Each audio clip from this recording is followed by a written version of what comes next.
Can you hear me in the back? Who ordered the weather today? This is beautiful. It's great. I see a lot of smiling faces out there. This is wonderful. I am Brian Gregory. I'm the Vice President of Government Affairs for Charter, also known as Spectrum. Very happy to be here today. Happy to see you all here today. Today is obviously a celebration. It's a culmination of about 6 years worth of work, I believe, all the way back to 2018, where Rockingham County and Spectrum came up with a plan. We wanted to get the life-changing ability to get high-speed internet to everybody in the county. And today I'm happy because we're much closer to reaching that goal. We're celebrating this first phase one of our investment. And this was a very innovative deal. It was the first of its kind in the state of North Carolina. And there were community partners that came to the table too, which is really great to see. So it wasn't just Spectrum in the county. The citizens here really saw the need for this and saw what the opportunity was. And so I especially want to thank, in addition to the county, Reidsville Area Foundation, Rockingham Community College, and the Rockingham County Schools.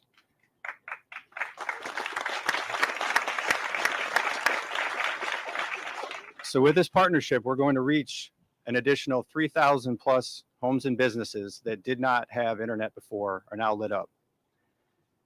And while that's exciting, we're not done yet. We have another partnership called Completing Access to Broadband. That should get us another 900 or so homes and businesses that are previously unserved.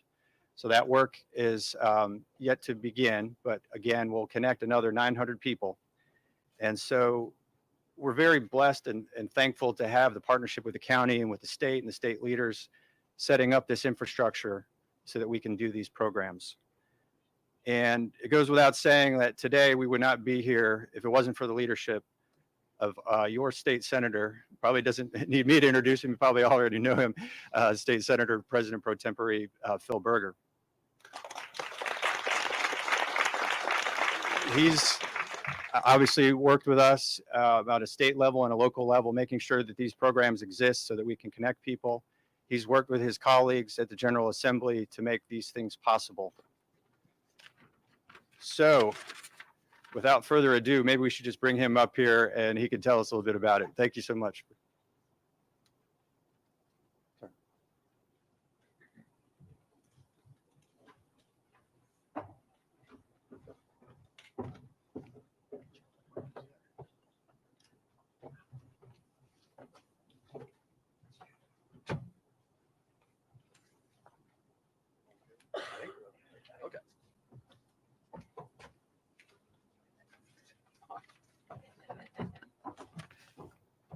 This is well rehearsed. So first of all, I want to thank everybody for being here.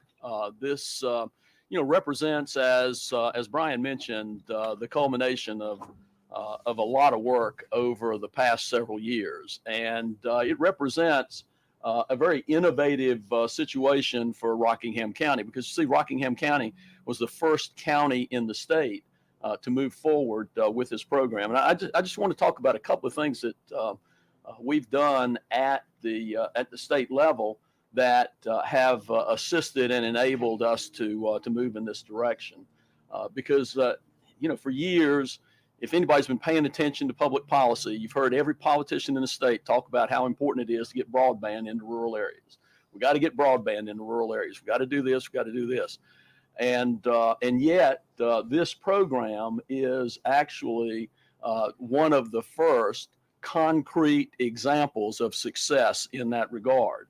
And I think you can thank not just Charter Spectrum, but you can thank the local commissioners and you can thank the other entities that Brian mentioned for their willingness to step up, take a chance, and do things that had not heretofore been done in order to achieve that goal of broadband in rural areas.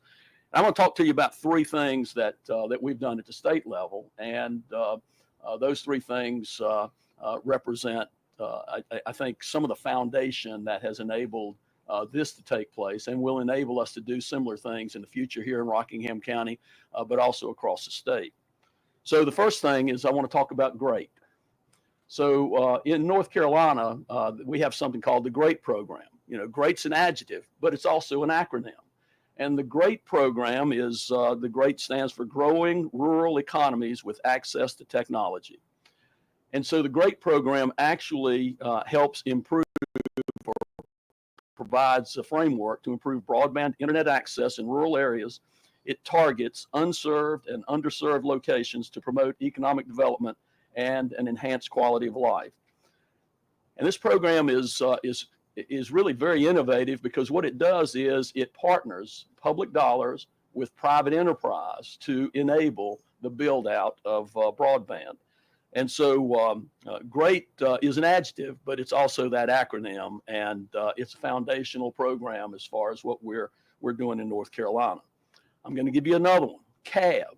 You thought a cab was a car you'd get in to go somewhere. No, CAB's an acronym. And CAB is another program.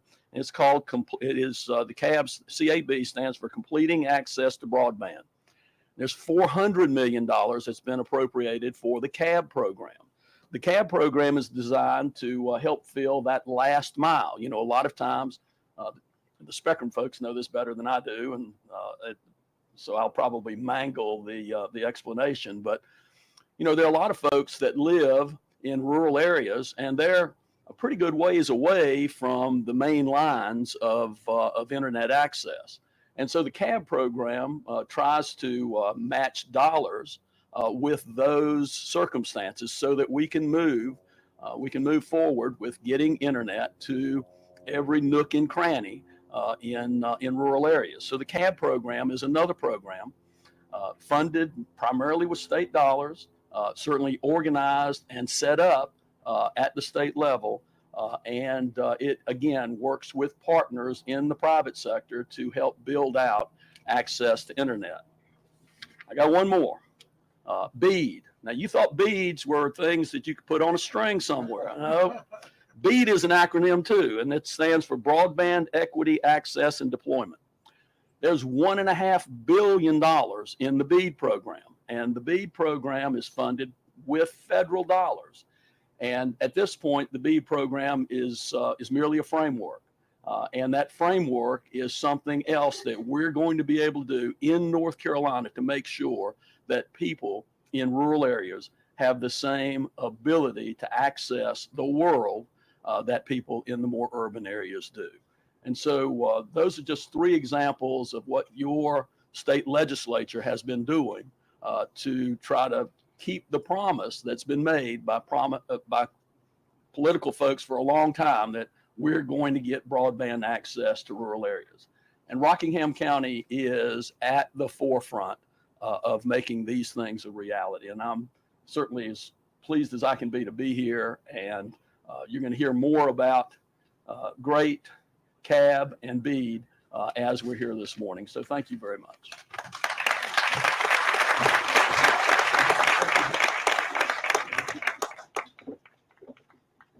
On behalf of Rockingham County and your Board of Commissioners, of which Kevin Berger and Mark Richardson are here this morning, and our County Manager, Lance Metzler, we appreciate you being here.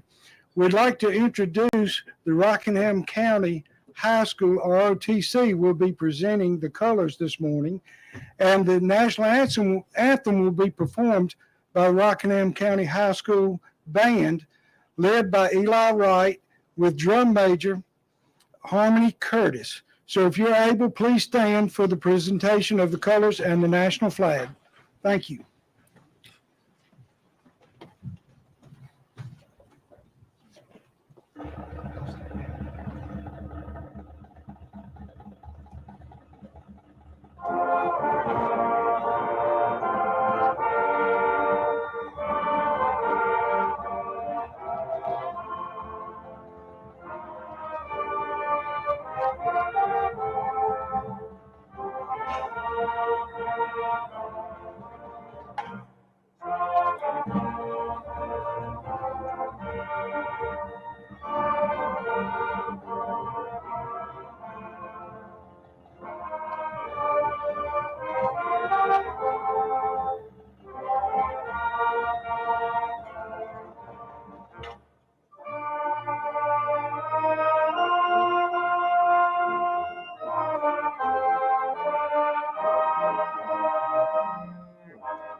exciting to get a little energy from our students, isn't it?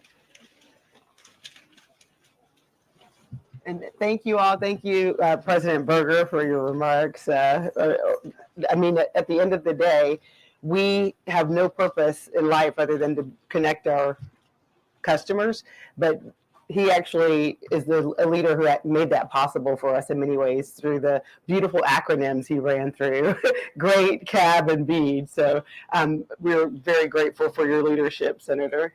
And I just want to also thank the band again and the ROTC. Can we give them a beautiful round of applause?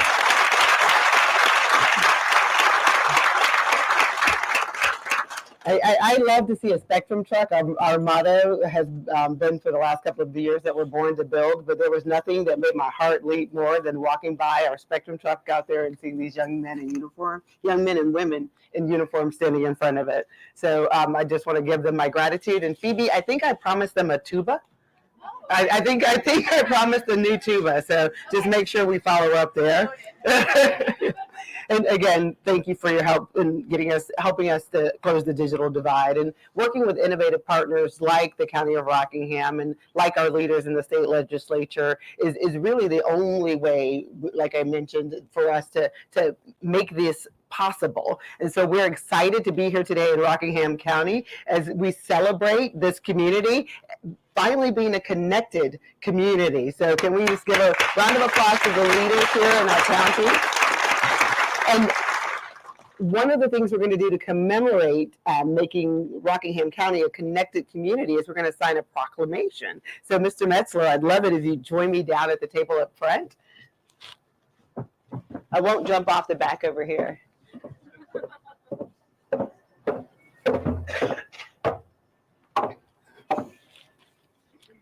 This is one of the $5 million, right? Well, the band got a tuba out of it. I think you should ask for something. Thank you.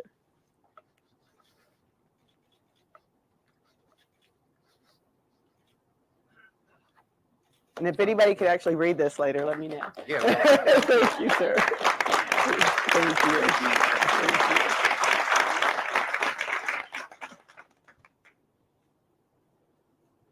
And I think you guys can hear me already right on this mic here. So I'll walk and talk and try not to trip.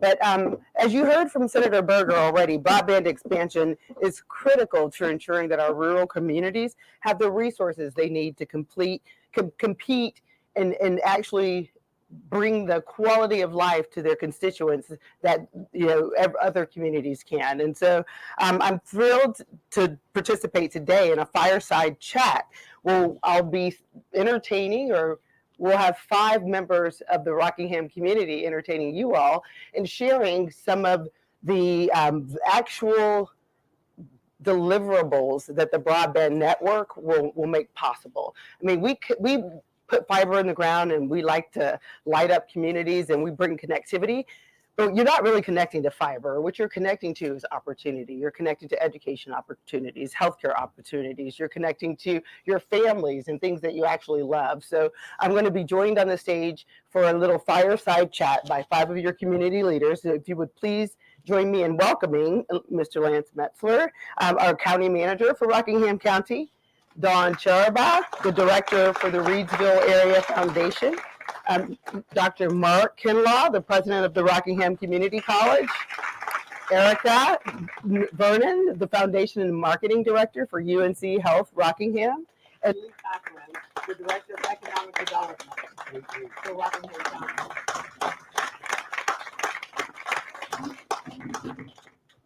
And our speakers are going to get situated.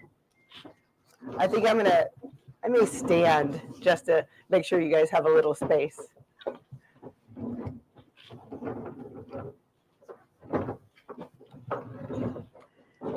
And Lance, I actually want to start with you because as much as we had a great pathway set by legislative leaders and President Berger, much of the vision for Rockingham being one of the first counties out of the gate to take their own initiative to make sure that you were closing the digital divide for your citizens came from this county commission. So when you were thinking through the digital divide and the concerns that it brought to you as a leader, why don't you tell us what brought us to where we are today?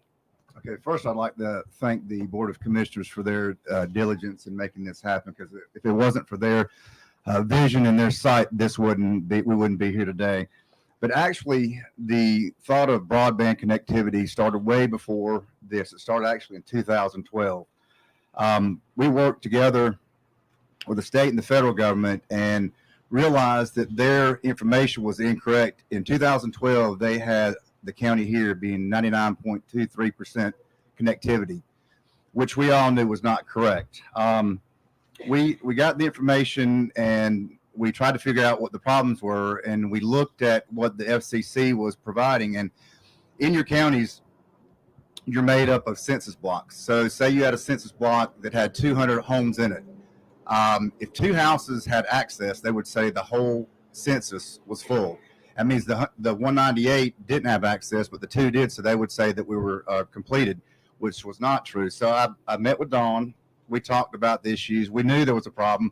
We knew the information from the state and the federal government was not correct with the mapping they had. So at the time, our assistant manager, Derek Southern, he was our CIO, still is our CIO / assistant manager. He worked very well with his staff, with Christy and the staff, to formulate actually where we were more closer to 60% than 99%. So they did a lot of mapping. They requested petitions, encouraged people calling in. They even went door to door to find out what the needs were and what the access was. And the information we had simply was not correct. So we wanted to get a step ahead of the plan, and we gathered data. We wanted to be ahead of those 99 other counties. So we had enough data that we presented to, or we're going to present to a vendor to be able to provide us with additional coverage.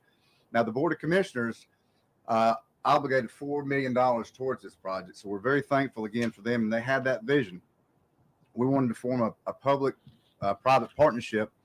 So we met with the Regional Area Foundation, we met with the public schools, we met with the community college. Let me just say, collaboration is paramount. This project wouldn't be here unless it took all of us as a team to work together. So we put out an RFP to get vendors to decide on if they wanted to provide coverage here. And Spectrum by far did the best job.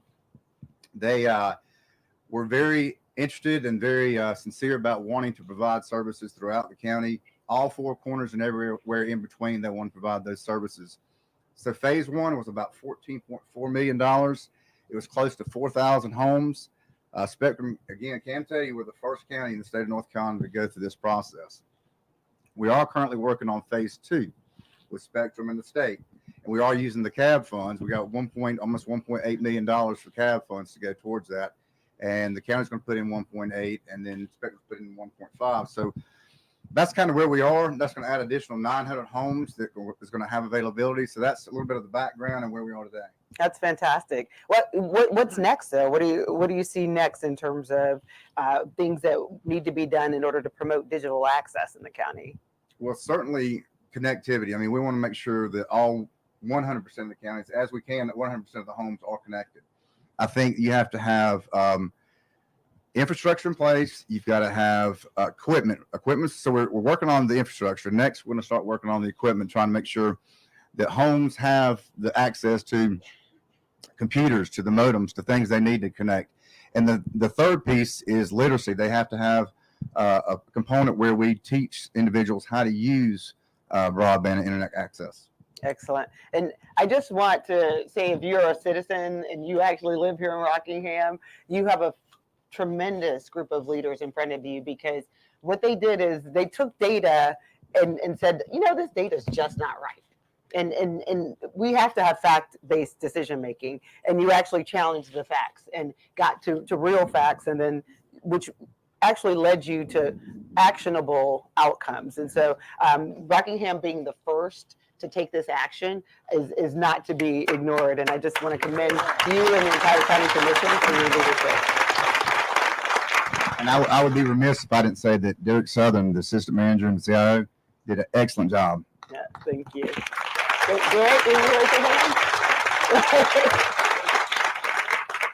And we kind of jumped into this conversation and we started talking about this thing called the digital divide, but it actually manifests itself differently depending on the perspective that you're coming from, which is why we felt like the 5 leaders you have in front of you were the perfect 5 leaders to help understand. We are talking about connectivity, but what they're actually talking about is healthcare, education, job access. So I would love to hear a little bit more from each of you, and I'll just go across the line to hear from your perspective what challenges you saw manifested in this problem with the digital divide.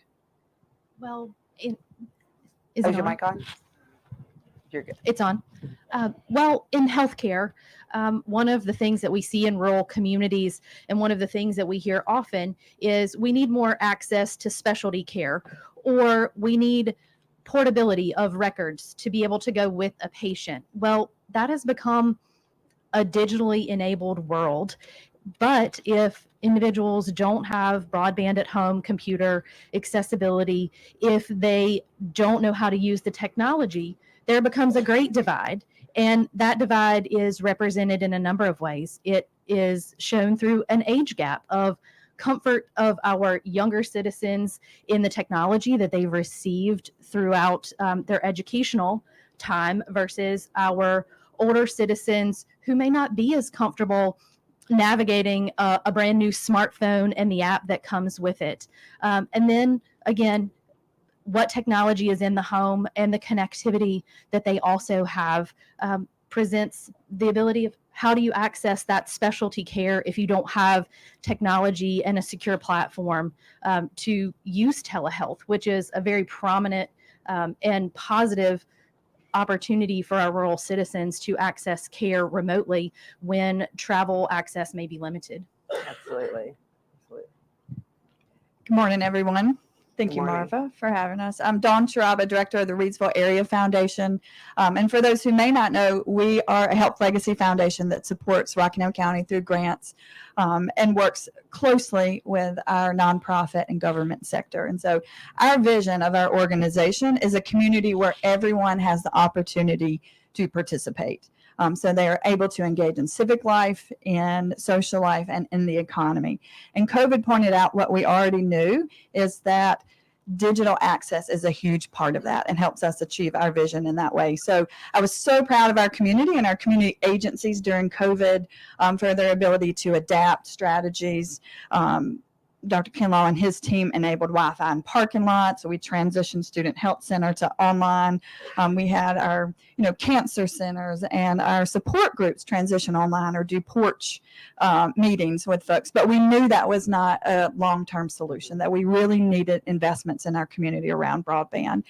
And so this REF, our board, many of who are here today, invested $1.5 million in this project. But we also said we are at the table long term. So we are here to help navigate the Digital Inclusion Coalition, which many of these folks are partners, to really look at expanding not only access, so not only infrastructure, but how do we make it affordable? How do we make it to where people know how to use devices, and they have devices, and they feel comfortable and trust that they can get online safely. And so that's sort of our angle and where we're coming from. And this project has allowed our community and our community partners through the coalition to begin some pretty innovative work. And I think I'll stop there because I'll get into that The a two little of you bit. have already highlighted a fact that I think we should spend a little bit more time on. You mentioned that a lot of the work that you began started as a result of COVID and the impact that had on our communities. But what I actually think COVID did is it elucidated a challenge that was always there, but nobody had ever really recognized it. Like, you can't tell me that if a senior citizen would have had access to technology and enabling connectivity for that technology even before COVID, they couldn't have had better healthcare, right? But so COVID just brought to light a lot of opportunity to really improve people's lives that had just gone underutilized. So I'm glad you mentioned for us how many of us got here to begin with. You probably felt it all along, Commissioner, that you had a portion of your community that wasn't able to actually optimize their living in this county without connectivity. But COVID did bring that, that pressure to that issue in a different way. So, and Dr. Kinlaw.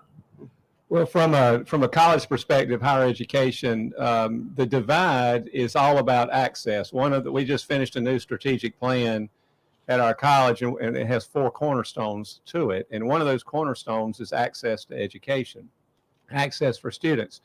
So, and I'll talk a little bit more about this later. I think when you asked me why did we get into to this partnership, but in the fall of 2021, and we're just trying to come out of the pandemic, we found through some of our own mapping that we did through zip codes that 70% of our students were living in areas in the county that did not have adequate broadband. So there's the divide. It's just the access to education. And if you haven't taken a course in college anytime recently, you wouldn't recognize it. It's totally different than it used to be. All the technology that is built into our courses, all of our courses, 100% of them have some kind of online component. Even if it's taught in a traditional format in a face-to-face situation, you're still going to have to access online resources, your grades through, all of our grades are posted in an online format. And so instruction is totally different. And I'll talk a little bit more about that later. So the divide for us is all about access to education. And it becomes an enrollment issue for us, but it's also an opportunity issue for our students. And so that's the divide as we see it from a higher ed standpoint. Thank you. Thank you, Lee. Is this on? Yeah, Great. it should be. Fabulous. For economic development, really the digital divide is all of these things combined. So when companies are looking to locate to a community, they're looking at what does our healthcare look like? How healthy are we? So for all of our citizens to have access to healthcare now through telehealth would be or is going to be great to hopefully see those numbers start to get healthier overall. And educational attainment is huge as well, as we all know. So the ability to upskill our citizens as well as have our K-12 programs stronger with students being able to do their homework at home and not in McDonald's parking lots. I think even Tara, one of our employees, would have to do that during COVID. So it's, and her husband works for Spectrum. That's awesome. So now she doesn't have to do that anymore. But those are things that are really important for economic development when companies are coming. And also just the opportunities for people to work from home, to make money, to connect to the world, as you said, and just to become civic minded folks, to get engaged with Rockingham County, with our government. Those are all extremely important, and our ability to be attractive to new businesses and new citizens looking to move here. Excellent. And I'm going to go back to Dawn for a second, because you've been a leader in the Rockingham County and in the community as it relates to digital equity and digital adoption. So what I hope that you all have heard from each of our panelists so far is the connectivity is actually just the beginning of solving the problem. That's just step one. We still have multiple steps to take. And so what would you say are some of the priorities your community partners and people in the community should be focusing on now in terms of adoption efforts? Yeah, thank you, Marva. So this project itself, the infrastructure investment, was a huge boost to our work as a county and the coalition. And I want to recognize coalition members. If there are folks here, if you would stand or raise your hand, and these people can raise their hands too, because thank you. Yes. This group has continued to meet since COVID to really focus on what are strategies and goals for our county around not only infrastructure, but access, affordability, and adoption. And so this really gave us the momentum and the boost to apply for collaborative funding. So we applied for an NCDIT grant, which the General Assembly provided funding for that department, where we are able to pilot initiatives in our county that really meet the needs of our folks in ways that each individual agency can adapt and really work towards. And so there are 17 agencies part of that are continuing to look at what are the needs, what are the challenges, what are the gaps. And I think in the next couple months or weeks, you will see a partnership of 12 agencies that are getting trained on a digital navigation curriculum. So they will be embedded in our community agencies. So those folks will be able to help whoever is accessing services better navigate our online systems. You will see our trails and riverways have better Wi-Fi access, and that is a safety issue for many of our residents. And we will not only have programs for digital literacy, but we will give out devices and have people be better connected and build sort of intergenerational work. That's a huge component of the Madison Maidan Parks. Part of the grant is a program that will connect seniors to young people. So young people will teach technology skills to our seniors, and the seniors will teach a life skill, which we know those are things that we are wanting to see in our workforce. And so just innovative ideas that are coming from this community, from champions in this area, I think is sort of next on the radar.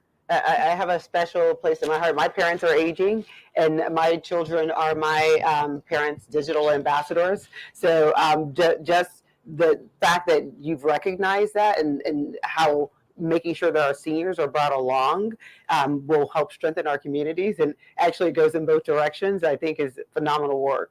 So thank you all for your commitment there and driving these solutions. And Dr. Kinlaw, the university, the community college is also focusing quite a bit, not just on making sure there's connectivity, but making sure that connectivity is meaningful, making sure students have access to devices, making sure that there's some digital literacy component to how these products come forward. And the college invested $250,000 itself. And as a member of the Digital Inclusion Coalition, would you talk a little bit about what your vision is for how this project can advance some of your goals as it relates to digital adoption? Well, let me take you back in time a little bit to answer the question. Then I'll get specific about an answer there. But let me take you back in time. When I arrived at the college in January of 2015, our college, and there's 58 community colleges in North Carolina, we were number 58, and the percent of FTE that was being earned through online education. So we knew that we had a lot of work to do.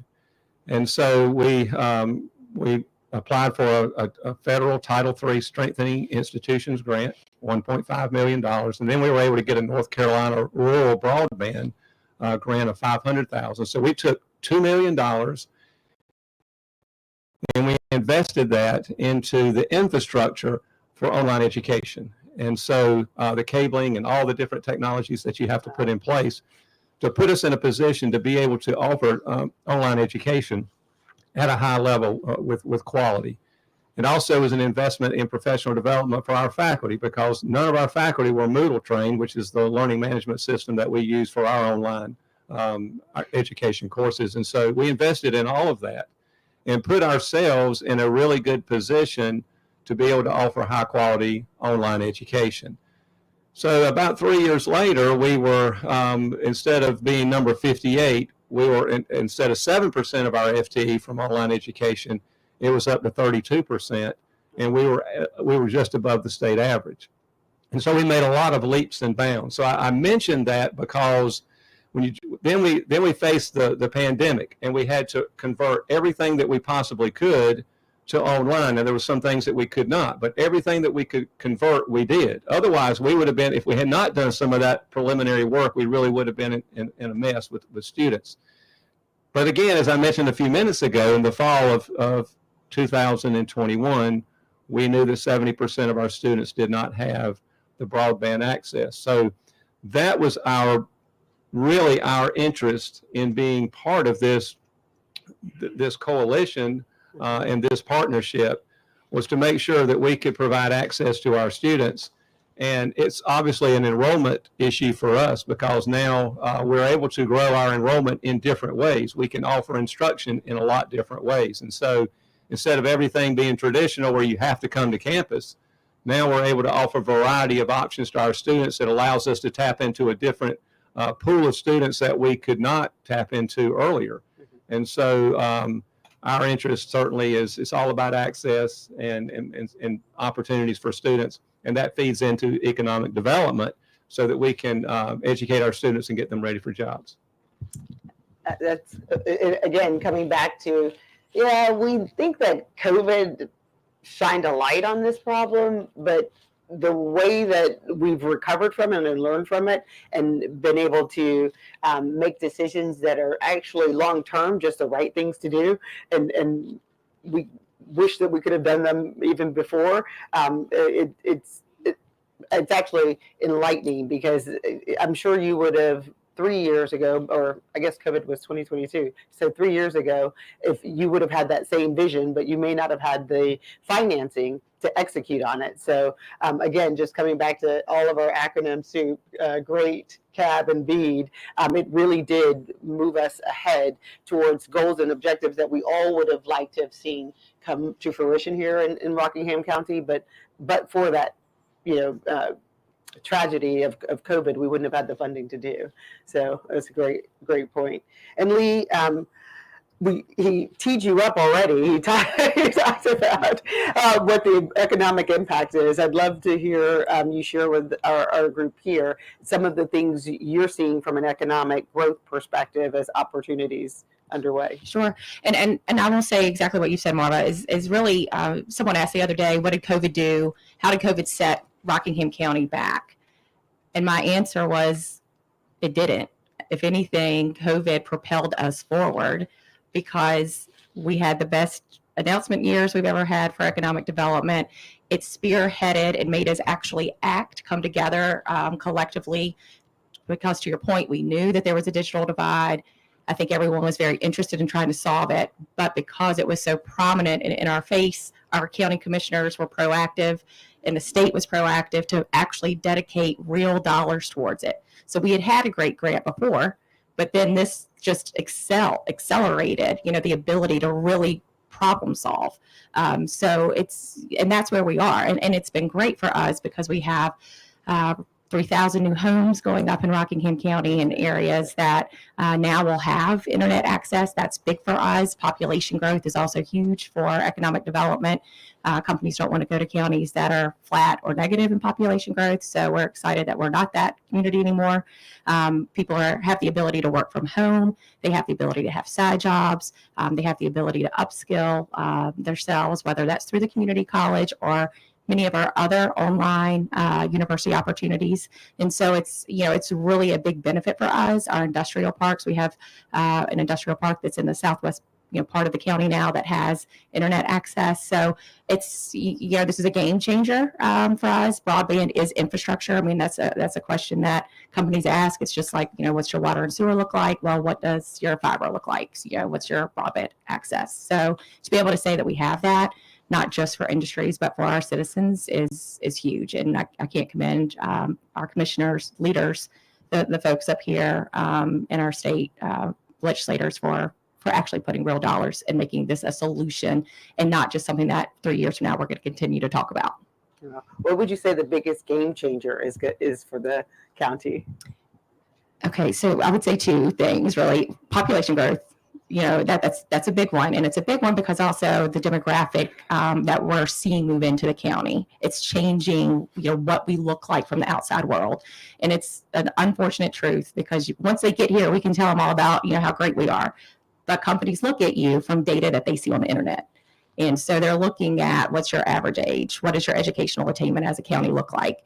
We're now able to say that average age is going down, educational attainment is going up, and population of growth is going up. So that's a huge game changer for us. Excellent. It's probably giving you more opportunities to help with that educational attainment objective as well through on the online courses.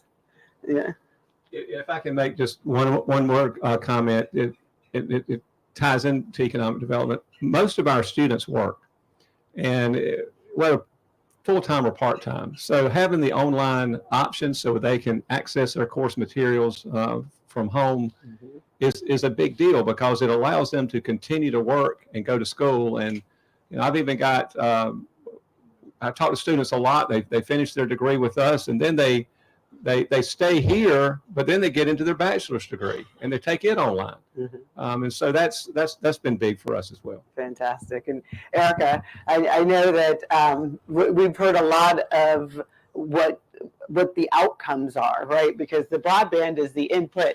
And so we've heard about some fantastic outcomes, and I'd love to talk a little bit more about some of the healthcare outcomes. I know you work with a lot of our healthcare partners, and what outcomes can we look forward to in that space? Sure. We are a proud partner of the Digital Coalition and are a partner in the grant that Dawn mentioned. Two of our groups within the hospital are going to be beneficiaries of that funding. One of those, many folks may be familiar with, but don't have a deep understanding of our Rockingham County Student Health Centers. And those centers are in each of our 4 public county high schools. They've been around for about 30 years. However, during COVID, to your point, shift had to occur. And as students came back to in-person learning, we have been tracking very diligently the outcomes and the reasons that those students are coming in to be seen. So yes, that could be a vaccination for the flu. It could be that they're running a fever and need to be seen. And just to highlight the reason for these centers in the school is to go to Dr. Kinlaw and Lee's point, educational attainment. Healthy students are children who are in class and they're able to learn. They're then able to graduate and be more successful and give back to our community. So those centers contribute to a healthy environment for our students. And it also allows our parents, we have about 38 to 40% of our parents are working in a commuter environment, which means if you have to come back from that commuting job, you have to take time off of work, paid or unpaid, take the child out of school for a more extended period and take them to care, where now they're able to see a nurse or a physician assistant and get that care. However, when they came back from COVID, what we started to see is an overall increase to the tune of 20% of students showing signs through a screening or direct report of a mental or behavioral health need. We have 2 full-time counselors that alternate between the 4 centers, but there are some students who need more care. In the county, we don't always have access to that specialty care through medical management or additional psychiatric care. So now our students are able to come into the centers, use the technology that we have in partnership with Rockingham County Schools and access that care, but for extended breaks. And that is where we face some challenges and where the opportunity to partner with the Digital Coalition came in. And so now, rather than students going 3 months a week for fall break, a month over Christmas without access to their care, we are going to be able to additionally train our teams in the schools to help the students access their technology, but also provide them with devices. And I know many of us take for granted that as we sit in a restaurant that all young people have technology, but they don't, or they have technology that may be older and doesn't have the proper technological security to access medical platforms. So we are able to provide that for them through a lending system that will travel with them because they are an actual patient receiving a medical record, and then that gives them portability to go on once they've graduated and have continuity of care going forward. Fantastic. And I hope that what you all have heard is that connectivity is great. You know, we're going to be celebrating the work that's been done, continuing the work through our legislative leaders, options they've given us like CAB, and then moving on to BEAD at some point. You've also heard that it's critically important that we manage the adoption component of the program, because it's one thing to have access, but we've got to help our seniors understand how to use it. You've heard a little bit of conversation about devices, and what I think through the thread of these 5 leaders you've heard is it really does take a village. It's not like we're going to flip on a switch and say, okay, everybody has broadband, so now you have a job. Now you're smarter. Now it is actually going to take some work, and it's going to take some effort, and it's going to take the community coming together to make these programs stand up and make them real in order for us to really bring that value back to the citizens here in Rockingham County. But what I hope you've heard as well is that you're very well positioned, and I just I'm going to thank them first. So join me in giving the panel a round of applause, because they did a great job here today, but they do a great job for you every day. But before we close out the panel, I just wanted to give each panelist an opportunity to say, what's the one thing that might make you a little bit nervous that we need to pay more attention to as we implement, so that we know we're going to be effective? Do you want to go first? You want me to skip around? Would you like to go first, Lee? I'll go first. Yeah. I think the affordability piece is the thing that makes me a little bit nervous. Is that it's great that we have access, to all of these homes, but just making sure that folks understand the programs. I think Spectrum even has a program We do. to help with the affordability piece, so we can make sure that everyone is able to access the great infrastructure that's now on the ground. And Lee, I'm so glad you brought that up. That was a great question. No, just because we didn't talk a lot about affordability, and we do have a program called the Spectrum Internet Assist Program, which is designed to make sure that the products and services and actually the education options, the healthcare options are affordable to every citizen. So and we should definitely make sure, and I know Phoebe's here, that we spend a little bit more time with our community partners. And we always tell everyone, we're a service provider. So if I tell you something's good for you, you think I'm trying to sell you something. But Spectrum Internet Assist, we believe is just good for you. And so we rely on our community partners to help us build the trust with our community, so that the senior citizens know it's not a game, it's not a gimmick. No, this service really is priced this low in order to ensure that you have access to it. So, I'm so glad you brought that up, Lee. Dr. Kinlaw, did you want to go next? Yes, I just want to say that I think that a big component is the digital literacy.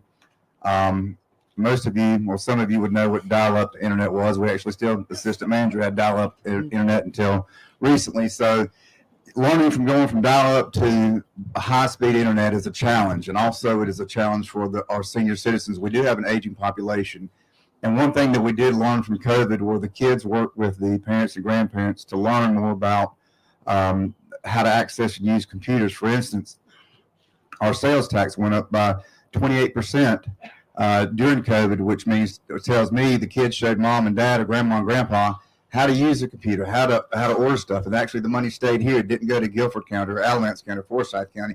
It stayed in Rockingham County. So I think that the more that the educated the senior citizens are and the community are about how to use this and how to use it effectively, I think that's a challenge, but it's going to be the most important thing we need.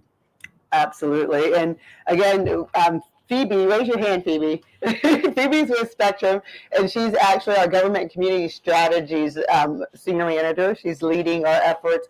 And I pointed to Phoebe because to your point, we do need to focus on making sure that we support the organizations that bring those services to the market. And Phoebe's one of our she's our representative in the community on this partnership. So if you're in the audience and you can help in that regard, please talk to Phoebe, and we'll talk about how we partner there as well. Dr. Kinlaw?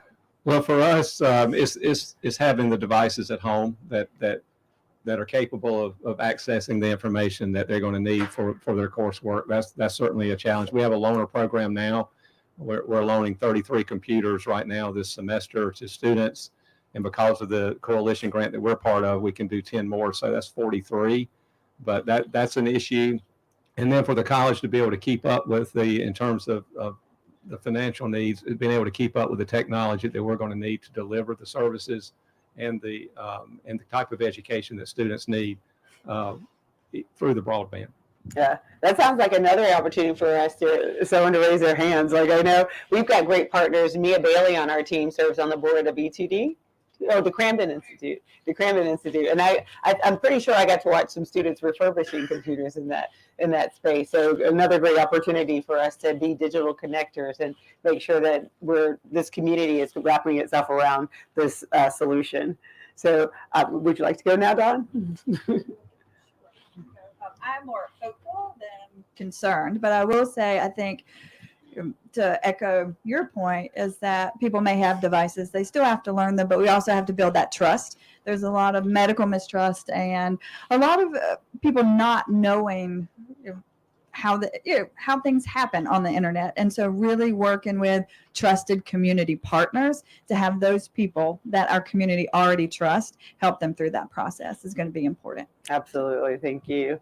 And then Erica. I will add that as maybe a let's not forget moment. I think we all heard here today how this started, and that was partially going door to door and meeting people where they are. And I'm honored to serve as the Rockingham County Health Collaborative Chair. We partner with over 80 community partners that are from churches to other health organizations, that we don't forget that in this moment when we're educating, we may have to go to where people are. We really need to not forget to meet the community where they are and have them get that education, that literacy in community, and be afraid to ask those tough questions of what is the mistrust? What is holding you back from making the adoption, so that we can then step forward and help them. Erica, that's a perfect way to close us out. Very perfect way, because that's what we're here for, right? It's about the community. And I love that you brought us to the point where we're meeting them where we are. I can't remember, I was talking to you earlier, and you said it started with one person, like one person. We'll start there. So a beautiful way to close us out. Join me again in thanking our panel. And Dawn, you get to stay up here with me because we just talked about how important the coalition of partners is, and how we're fortunate here in Rockingham to have some dedicated community partners. And so we're going to talk a little bit about the work expanding. And Dawn's got a wonderful announcement that she's going to share with us. Is Meryl Holloway in the audience? Yes, he's right back. All right. You want to join us? You can come to the mic. You can bring a mic. I think this mic's active.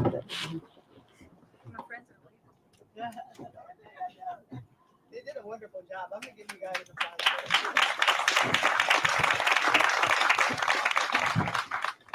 All right, you all. So Meryl Holloway is joining me today on the stage, and Meryl has one of those stories. I hope I don't embarrass you and your parents, but when Spectrum started work in our county, Meryl's parents got service for the first time, and they posted a video on Facebook, I think, of the little flags that Spectrum puts out when they're going through the line.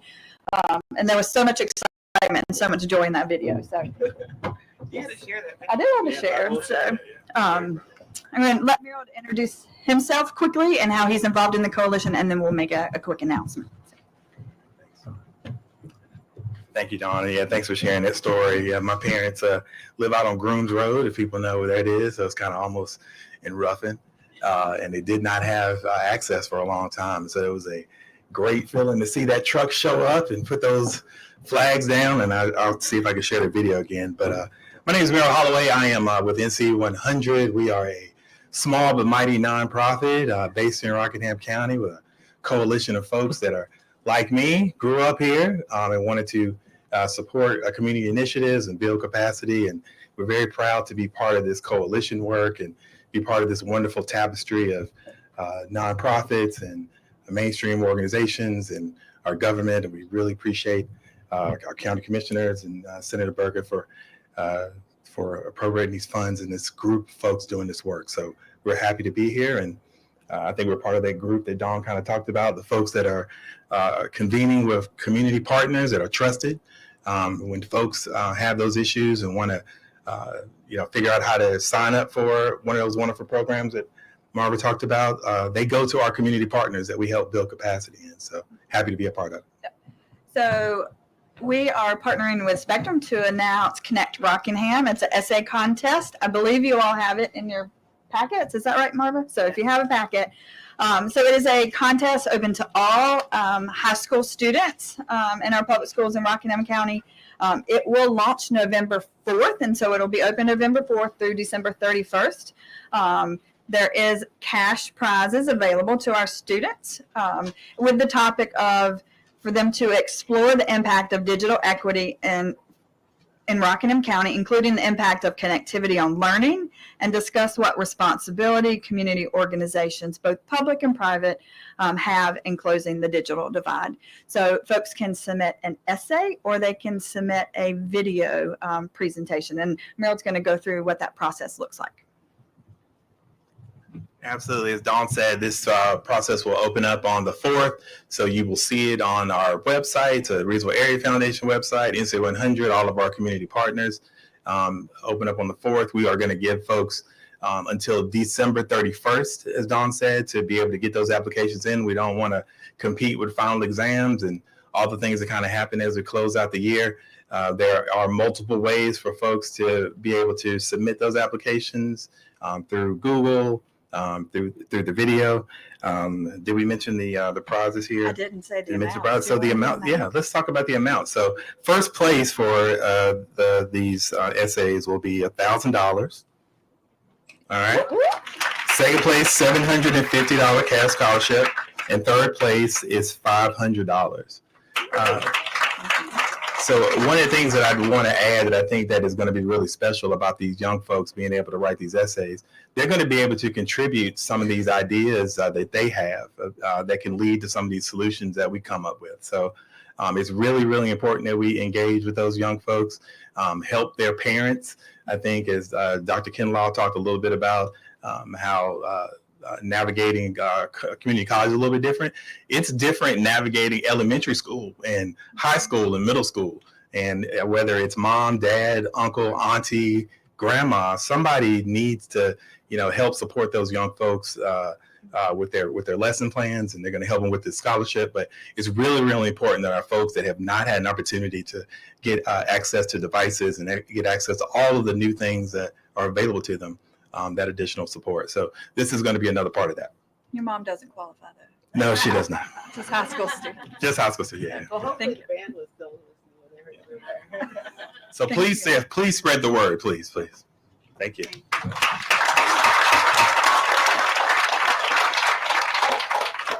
And actually, we're about to close out, but I wanted to invite President Berger if he had any additional remarks he wanted to make.